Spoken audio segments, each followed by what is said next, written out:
जय हिंद दोस्तों। खान सर ने बायोलॉजी फाउंडेशन 2022 का जो न्यू बैच लेकर आए हैं, उस बैच में जो पीडीएफ नोट्स प्रोवाइड किए हैं, उनके साथ साथ उन टॉपिक के रिलेटेड एमसीक्यू टेस्ट भी दिए हैं। आज हम लोग उस टेस्ट को इस वीडियो में सॉल्व करने वाले हैं। आपके एग्जाम में सेल से रिलेटेड जितने भी क्वेश्चन पूछे जा सकते हैं, इस टेस्ट में कवर किया गया है। तो चलिए देख लेते हैं कौन कौन से क्वेश्चन हैं जो आपके एग्जाम के दृष्टिकोण से बहुत ही ज्यादा इंपॉर्टेंट क्वेश्चंस हैं। तो चलिए टेस्ट को स्टार्ट करते हैं। टेस्ट को स्टार्ट करने से पहले आप सब इस टेस्ट का पीडीएफ डाउनलोड कर लीजिए।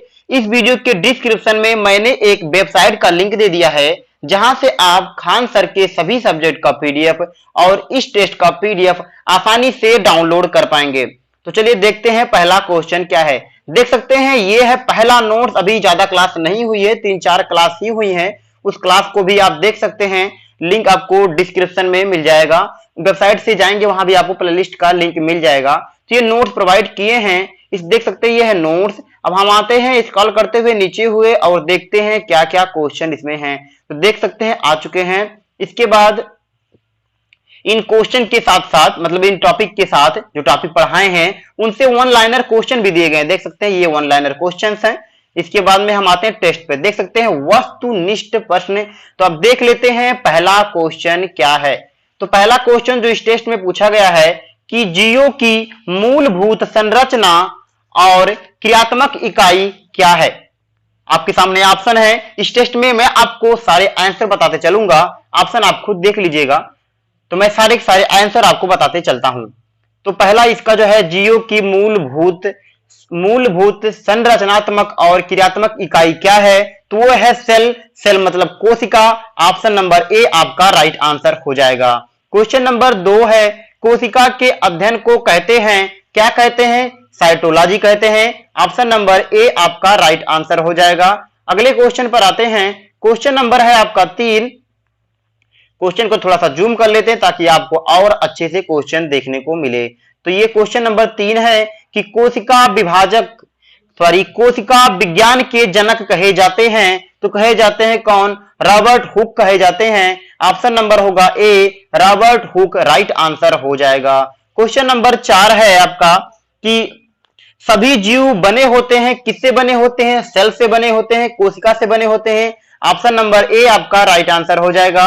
क्वेश्चन नंबर 5 है, कोशिका की खोज किसने की थी। सेम क्वेश्चन दोबारा, तो रॉबर्ट हुक ने की थी। Option number A right answer. मरी हुई कोशिका की खोज किसने किया था, रॉबर्ट हुक ने किया था, और फर्स्ट टाइम इन्होंने ही किया था।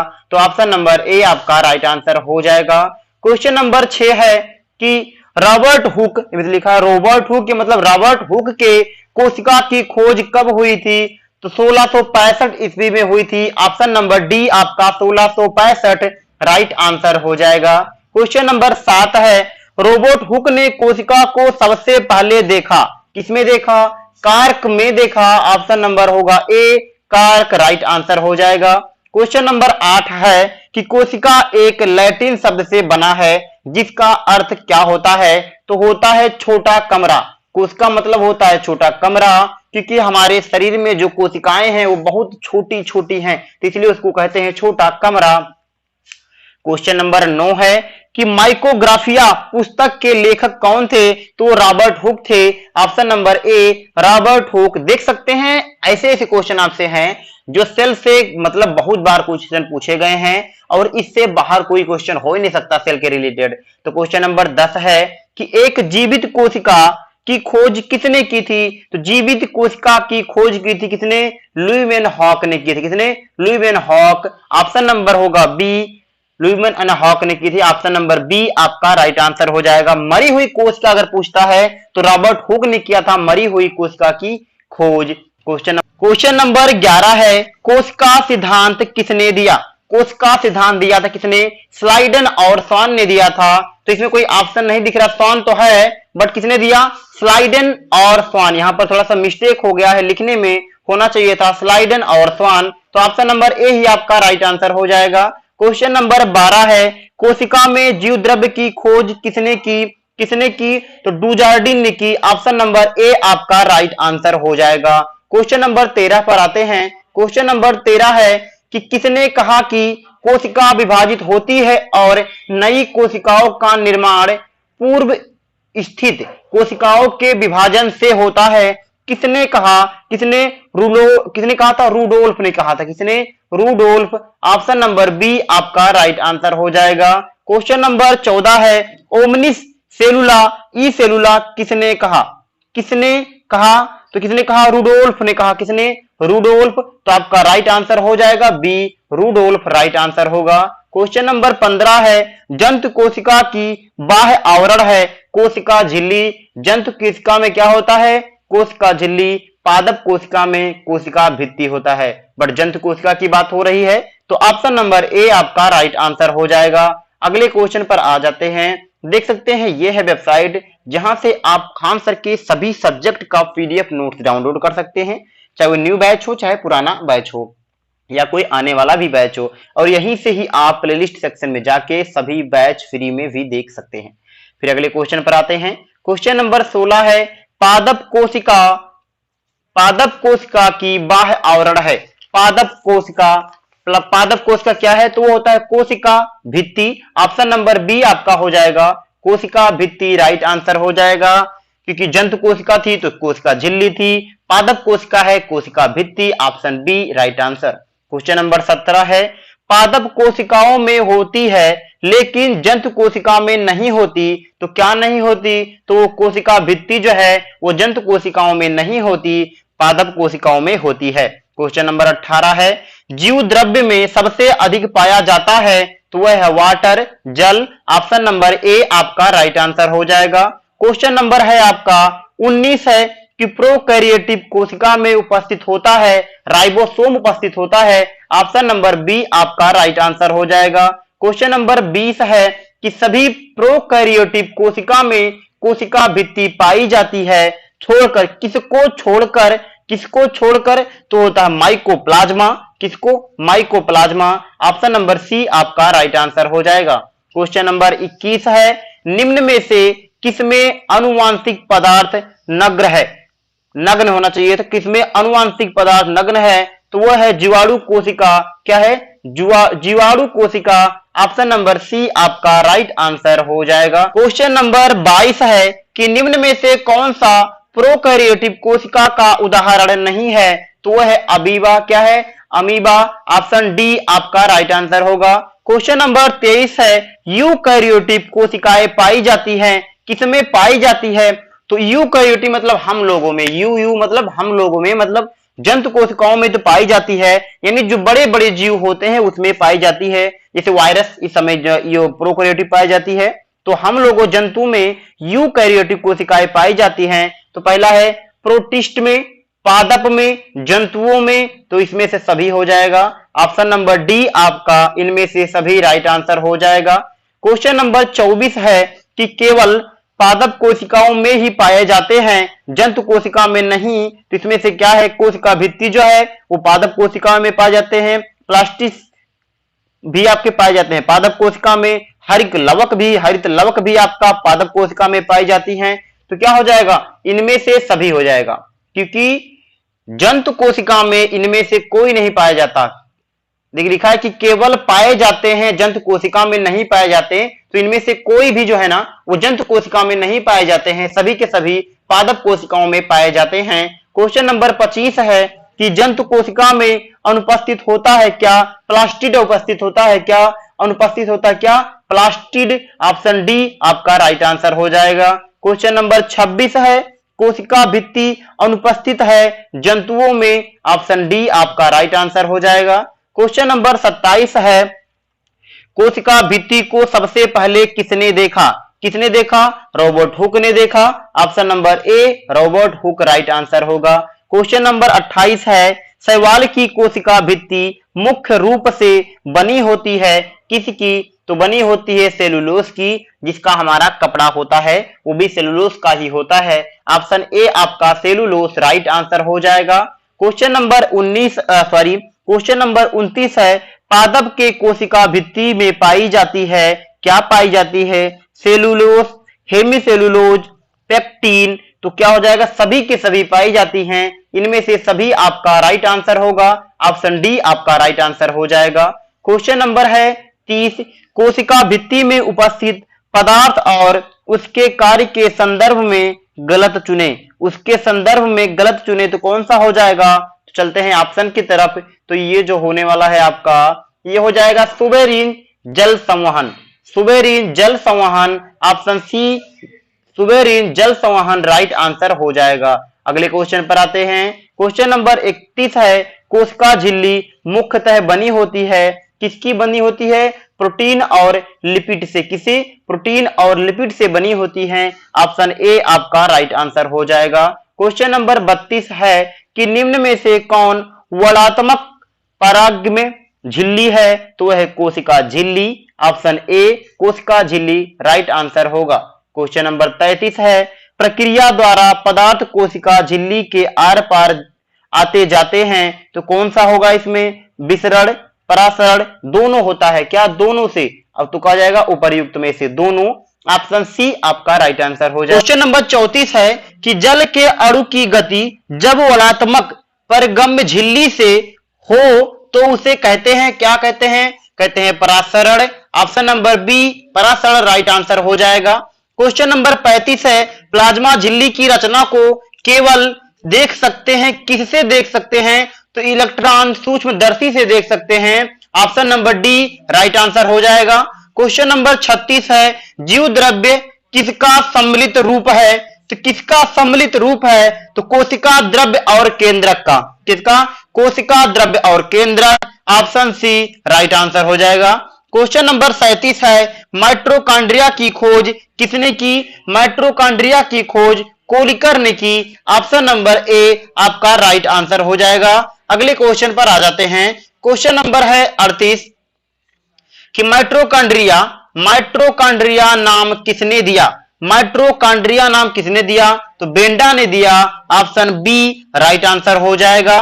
क्वेश्चन नंबर 39 है, क्रेब्स चक्र की यानी क्रेब्स साइकिल की घटनाएं कहां पर होती है? तो माइटोकॉन्ड्रिया में होती हैं। Option number D mitochondria Krebs cycle के द्वारा किस चीज का निर्माण होता है? ये आप कमेंट करके जरूर बताइएगा। क्वेश्चन नंबर 40 है, निम्न अभिक्रिया में होती है क्या? पाइरोवेट अभिक्रिया है जल और जल plus carbon dioxide plus ATP यानी कि ऊर्जा, तो वो क्या होता है? Mitochondria. Option number C mitochondria right answer हो जाएगा, क्योंकि माइटोकॉन्ड्रिया में ऊर्जा का निर्माण होता है, इसलिए इसे ऊर्जा गृह भी कहते हैं माइटोकॉन्ड्रिया को। Option number C right answer हो जाएगा। क्वेश्चन नंबर 41 है, कोशिका का शक्ति गृह किसे कहा जाता है? शक्ति गृह मतलब पावर हाउस किसे कहा जाता है? तो कोशिका का पावर हाउस माइटोकॉन्ड्रिया को कहा जाता है। ऑप्शन सी राइट आंसर हो जाएगा। क्वेश्चन नंबर 42 है, निम्न में से किसमें कोशिका को घुला देने या नष्ट कर देने की क्षमता होती है? तो होता है लाइसोसोम। ऑप्शन सी लाइसोसोम आपका राइट आंसर हो जाएगा, क्योंकि लाइसोसोम की जहां पर छिड़काव उसका हो जाता है वो स्थान क्या हो जाता है? खत्म हो जाता है, सूख जाता है, जल जाता है। लाइसोसोम बहुत मतलब घावों किसी चोट लग जाने पर काफी अच्छा काम करता है, जिससे कि आपकी घाव भर जाएं। वहां के जो सेल्स मर गए हैं उन सेल्स को खत्म करने के काम लाइसोसोम का होता है। तो क्वेश्चन नंबर 43 है कि लाइसोसोम की खोज किसने की? लाइसोसोम की खोज की डी डुबे। किसने? डी डुबे। ऑप्शन सी डी डुबे राइट आंसर हो जाएगा। क्वेश्चन नंबर 44 है, लाइसोसोम को भी कहा जाता है। लाइसोसोम को क्या कहा जाता है? तो पाचक थैली। पाचक थैली भी कहा जाता है, बिल्कुल। आत्महत्या की थैली भी कहा जाता है। आत्महत्या की थैली भी कहा जाता है। तो ऑप्शन ए और बी दोनों सही हो जाएगा। ऑप्शन ए और बी दोनों सही हैं, क्योंकि इसे आत्महत्या की थैली कहते हैं कि जब मान लिया कोई कोशिका आपका काम नहीं कर रहा है तो ये अपने आप को फाड़ लेता है, ताकि वहां के सभी क्या हो जाते हैं? खत्म हो जाते हैं। आत्महत्या की थैली इसलिए कहते हैं। क्वेश्चन नंबर 45 है कि निम्न में से कौन रंगहीन लवक है? तो वह ल्यूकोप्लास्ट। कौन सा? Leucoplast. Option A leucoplast right answer हो जाएगा। क्वेश्चन नंबर 46 है कि जिस क्रोमोप्लास्ट में क्लोरोफिल वर्णक होते हैं उसे कहते हैं क्लोरोप्लास्ट कहा जाता है उनको। Option B chloroplast right answer हो जाएगा। क्वेश्चन नंबर 47 है, कोशिका का रसोई घर किसे कहा जाता है? तो कोशिका का रसोई घर क्लोरोप्लास्ट को कहा जाता है। Option A chloroplast right answer हो जाएगा। क्वेश्चन नंबर 48 है कि पत्तियों का पीला रंग के कारण होता है, किसके कारण होता है? तो होता है कैरोटीनॉइड के कारण। किसके? कैरोटीनॉइड के कारण। ऑप्शन ए राइट आंसर हो जाएगा। क्वेश्चन नंबर 49 है पर्णहरित में धातु उपस्थित होता है कौन सा? तो मैग्नीशियम होता है।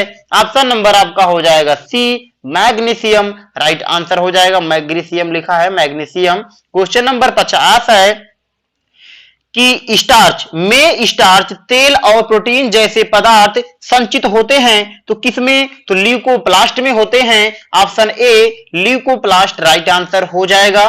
क्वेश्चन नंबर आपका है 51। अभी क्वेश्चन नंबर 51 पर आ जाते हैं, 1 मिनट, क्योंकि क्वेश्चन चला गया यहां से। तो क्वेश्चन नंबर 51 है आपका, question number 22 and 28। Okay, question number है 51 कि राइबोसोम के संदर्भ में कौन आ सकते हैं? राइबोसोम के संदर्भ में कौन आ सकते हैं? तो वो कौन सा आ सकते हैं आपको बताना है। तो पहला, इसकी खोज प्लेड ने की। यह प्रोटीन और आरएनए से बना होता है। यह केंद्रिका में बनता है। इसे संयुक्त सूक्ष्मदर्शी से भी देखा जा सकता है। इसमें से कौन सा आसक्त है आपको बताना है। तो राइबोसोम इसमें देखा जा सकता है बोला है, तो इसमें से कौन सा आसक्त हो जाएगा? तो ऑप्शन डी जो होगा ना, यही आपका आसक्त हो जाएगा। ऑप्शन डी राइट आंसर हो जाएगा। क्वेश्चन नंबर 52 है राइबोसोम को भी कहा जाता है, क्या कहा जाता है? प्रोटीन फैक्ट्री कहा जाता है। बिल्कुल, राइबोसोम से प्रोटीन का निर्माण होता है, इसलिए इसे प्रोटीन फैक्ट्री भी कहा जाता है। कोशिकांग के अंदर कोशिकांग इसे भी कहा जाता है। पैलेड कण भी कहा जाता है। तीनों के तीनों सही है, कहा जाता है। तो राइट आंसर हो जाएगा ऑप्शन डी, इनमें से सभी राइट आंसर हो जाएगा। क्वेश्चन नंबर है 53 प्रोकैरियोटिक और यूकैरियोटिक दोनों कोशिकाओं में पाया जाता है। क्या पाया जाता है? तो राइबोसोम दोनों में पाया जाता है। ऑप्शन बी आपका होगा ribosome right answer. Question number 54 है कोशिका में प्रोटीन का निर्माण कौन करता है? तो कोशिका में प्रोटीन का निर्माण राइबोसोम करता है। Option D right. Question number 55 है अंतः प्रद्रव्य लिखा है, मतलब अंतः प्रद्रव्य भी कह सकते हैं। अंतः प्रद्रव्य जालिका अनुपस्थित है तो वह लाल रक्त कोशिका में। ऑप्शन बी लाल रक्त कोशिका राइट आंसर हो जाएगा। 56 है खुरदरी अंतः प्रद्रव्य जालिका के साथ लगे होते हैं, राइबोसोम लगे होते हैं, जहां से प्रोटीन का निर्माण होता है। राइबोसोम से प्रोटीन का निर्माण होता है। ऑप्शन प्रोटीन और वसा दोनों का। ऑप्शन बी राइट आंसर हो जाएगा। क्वेश्चन नंबर है आपका क्वेश्चन नंबर 57 है अंतः प्रद्रव्य जालिका की खोज किसने की? तो की पोर्टर ने। Option A porter right answer हो जाएगा। क्वेश्चन नंबर 58 है गोल्जी उपकरण की खोज किसने की? कैमियो गोल्जी ने की। उन्हीं के नाम पे गोल्जी बॉडी रखा गया, गोल्जी। तो किसने किया? Camillo Golgi. Option A right answer हो जाएगा। क्वेश्चन नंबर 59 है ईआर में संश्लेषित पदार्थ में पैक किए जाते हैं कौन सा? गोल्जी उपकरण। क्या? गोल्जी उपकरण। ऑप्शन डी गोल्जी उपकरण राइट आंसर हो जाएगा। ईआर का मतलब होता है इंडोप्लाज्मिक रेटिकुलम। इंडोप्लाज्मिक रेटिकुलम में संश्लेषित पदार्थ क्या होता है? तो वो होता है गोल्जी उपकरण। ऑप्शन डी राइट आंसर हो जाएगा। क्वेश्चन नंबर 60 है लाइसोसोम का निर्माण कौन करता है? तो लाइसोसोम का निर्माण गोल्जी उपकरण करता है। ऑप्शन डी गोल्जी उपकरण राइट आंसर हो जाएगा।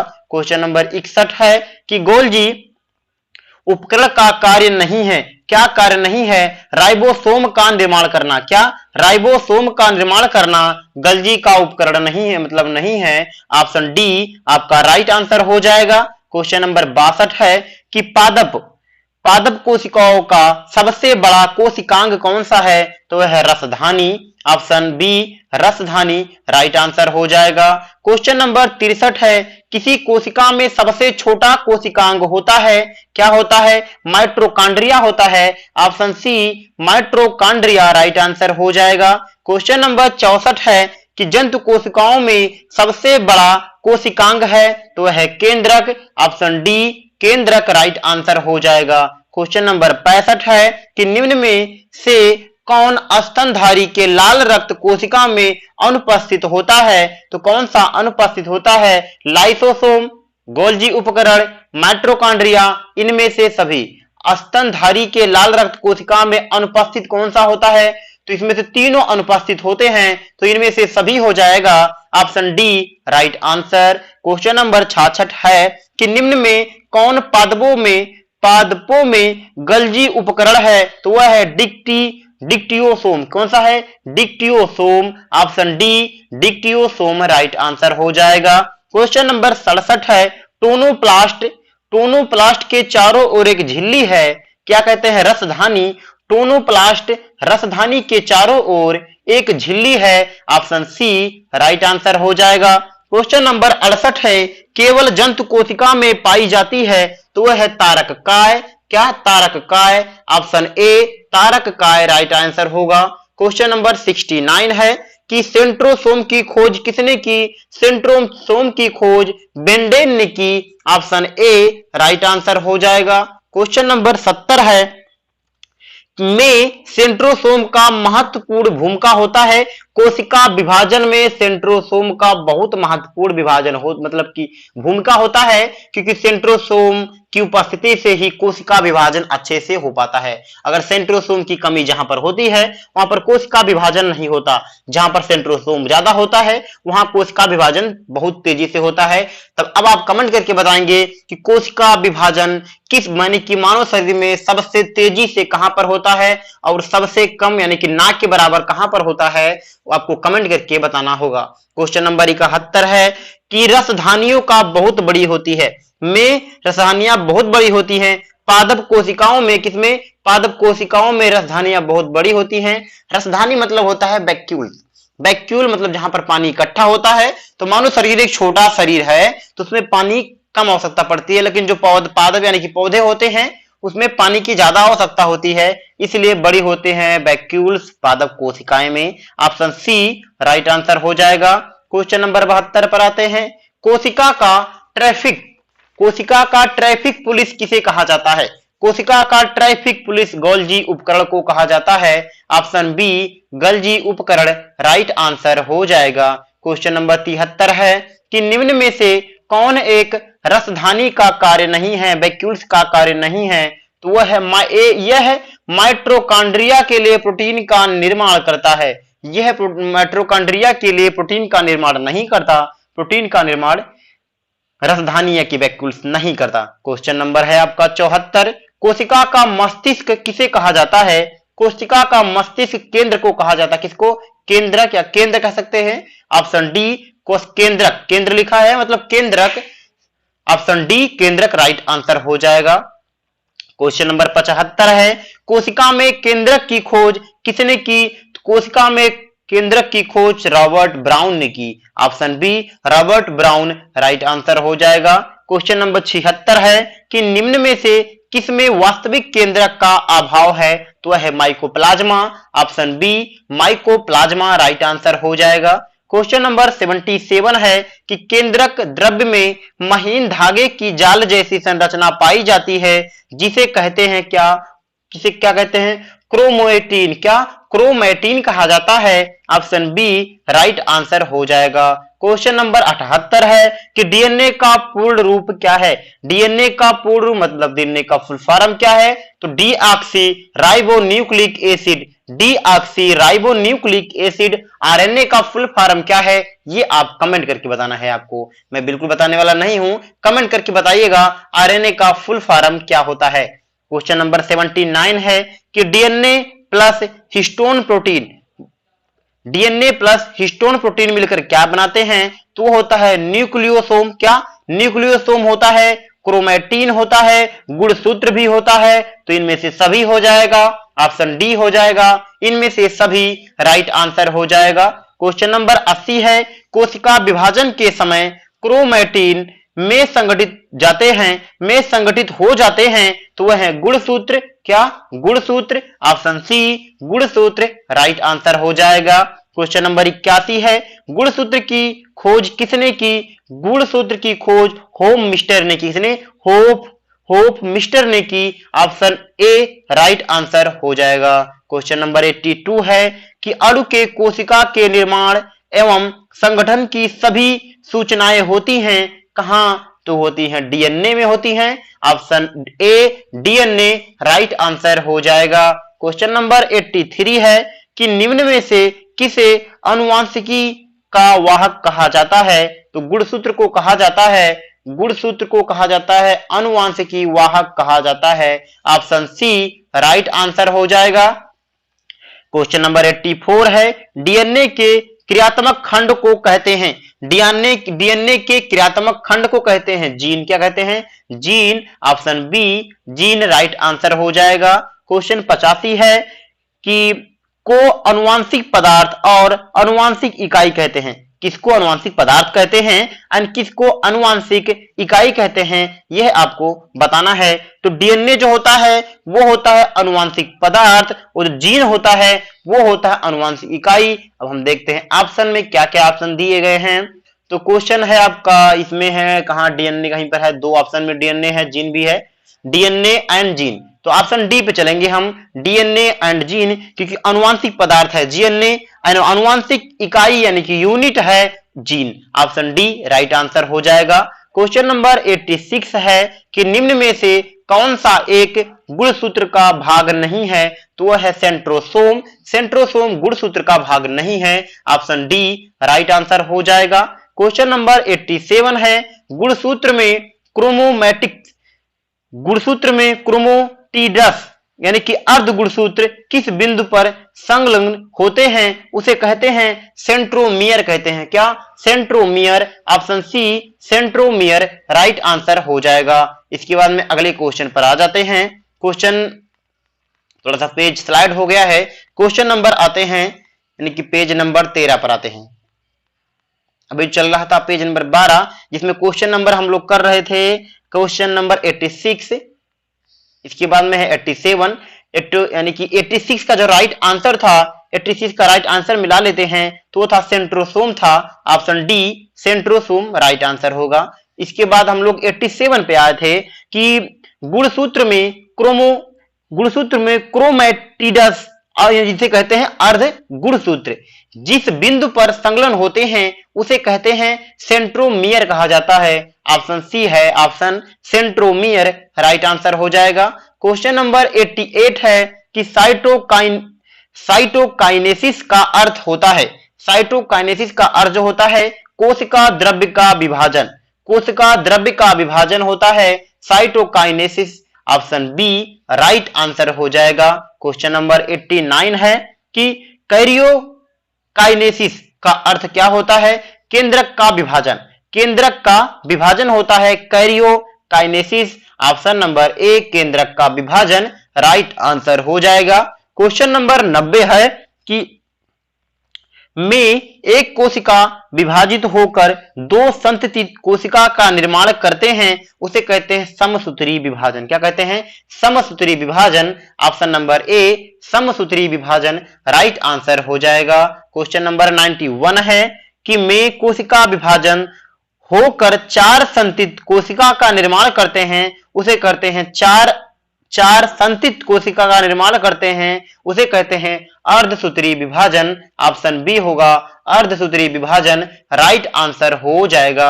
अगले क्वेश्चन पर आते हैं कि क्वेश्चन नंबर है आपका 92 कि बनाने वाला कोशिका को छोड़कर हमारे शरीर में सभी कोशिका समसूत्री विभाजन करते हैं, समसूत्री विभाजन करते हैं शुक्राणु अंडा, शुक्राणु अंडा। इसमें बताया गया कि बनाने वाला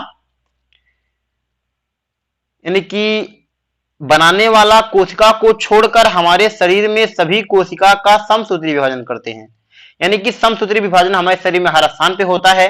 कहां पर समसूत्री विभाजन नहीं होता है ये आपको बताना, जहां पर होता है अर्धसूत्री विभाजन। कहां पर होता है? तो शुक्राणु में होता है एंड अंडाणु में होता है। कहां पर? शुक्राणु यानी कि ये होता है मेल का पार्ट एंड अंडाणु मतलब फीमेल का पार्ट, जिसे बोलते हैं इसे ओवम, ये है आपका स्पर्म। इसमें अर्धसूत्री विभाजन होता है। तो हम चलेंगे ऑप्शन नंबर डी की तरफ, ए और बी दोनों सही हैं। क्वेश्चन नंबर 93 है कि एक कोशिका जिसमें गुणसूत्र की संख्या 2n है, गुणसूत्र की संख्या 2n है, समसूत्री विभाजन के बाद गुणसूत्र के बाद गुणसूत्र की संख्या हो जाएगी, कितना हो जाएगी, तो 2n हो जाएगी, क्योंकि समसूत्री विभाजन में जितनी कोशिकाएं, मान लिया आपकी 4 यानी कि 100 कोशिका अगर आपकी मर गई हैं तो 100 कोशिका ही बननी चाहिए, यानी अगर 2n है तो 2n ही बननी चाहिए। 2n से ज्यादा बनने लगेगा तो मतलब आपको कैंसर का खतरा बन सकता है। और अर्धसूत्री विभाजन कहां पर होता है, वो होता मैंने बता दिया कि शुक्राणु एंड अंडाणु यानी कि स्पर्म एंड ओभम। अगले क्वेश्चन पर है 94 कि मानव के लिए 46 गुणसूत्र होते हैं, 46 युग्मज, मानव के लिए युग्मनज। ऑप्शन सी, मानव के लिए युग्मनज में 46 गुणसूत्र होते हैं। ऑप्शन सी राइट आंसर हो जाएगा। क्वेश्चन नंबर 95 है कि निम्न में से कौन समसूत्री विभाजन का एक चरण नहीं है, कौन सा नहीं है, तो है डिप्लोटीन। क्या? Diplotene. Option D, option D right answer हो जाएगा। क्वेश्चन नंबर 96 है कि समसूत्री कोशिका विभाजन का अंतिम चरण है, अंतिम चरण क्या है, वो इसे बोलते हैं टेलोफेज। एक्चुअली सबका फेज होता है तो टेलोफेज कहते हैं अंतिम चरण को। Option D telophase right answer हो जाएगा। क्वेश्चन नंबर है 97 कि कोशिका के समसूत्री विभाजन में केंद्रक झिल्ली और कोशिकांग गायब हो जाते हैं, क्या कहते हैं, प्रोफेज। ऑप्शन ए प्रोफेज में हो जाते हैं, किसमें, प्रोफेज में हो जाते हैं। ऑप्शन ए राइट आंसर हो जाएगा। अगले क्वेश्चन पर आते हैं। क्वेश्चन नंबर 98 है कि समसूत्री विभाजन के किस चरण में गुणसूत्र मध्य रेखा पर स्थित होते हैं, मध्य रेखा पर स्थित होते हैं, उसे बोलते हैं metaphase. Option B metaphase right answer हो जाएगा। क्वेश्चन नंबर 99 है कि समसूत्री विभाजन के किस चरण में गुणसूत्र की संख्या दुगनी हो जाती है, उसे बोलते हैं anaphase. Option C anaphase right answer हो जाएगा। क्वेश्चन नंबर 100 है कि कोशिका के समसूत्री विभाजन में केंद्रक झिल्ली और कोशिकांग पुनः प्रकट हो जाते हैं, उसे बोलते हैं टेलीफेजों में, किसमें, टेलोफेज, यानी option number D telophase right answer हो जाएगा। क्वेश्चन नंबर 101 है के बाद गुणसूत्र की संख्या आधी हो जाती है, इसमें अर्धसूत्री विभाजन फर्स्ट में, अर्धसूत्री विभाजन फर्स्ट, यानी ऑप्शन नंबर बी आपका राइट आंसर हो जाएगा। इस टेस्ट में टोटल 150 क्वेश्चन है। अगर हम 150 क्वेश्चन को इसी टेस्ट में कंप्लीट करते हैं तो ये वीडियो काफी लंबा यानी काफी बड़ा हो जाने वाला है। तो इसके आगे के क्वेश्चन यानी क्वेश्चन नंबर 101 से लेकर क्वेश्चन नंबर 152 तक हम लोग नेक्स्ट पार्ट में करने वाले हैं। आप सबका जो पीडीएफ है डाउनलोड कर लीजिए। इस वीडियो के डिस्क्रिप्शन में आपको वेबसाइट का लिंक मिलेगा, वहां से आप पीडीएफ डाउनलोड कर लीजिए और चैनल को अभी सब्सक्राइब कर लीजिए, बेल आइकन को तो जरूर दबा ले ताकि इसका जैसे ही मैं नेक्स्ट पार्ट अपलोड करूं आपके पास सबसे पहले नोटिफिकेशन पहुंच जाए।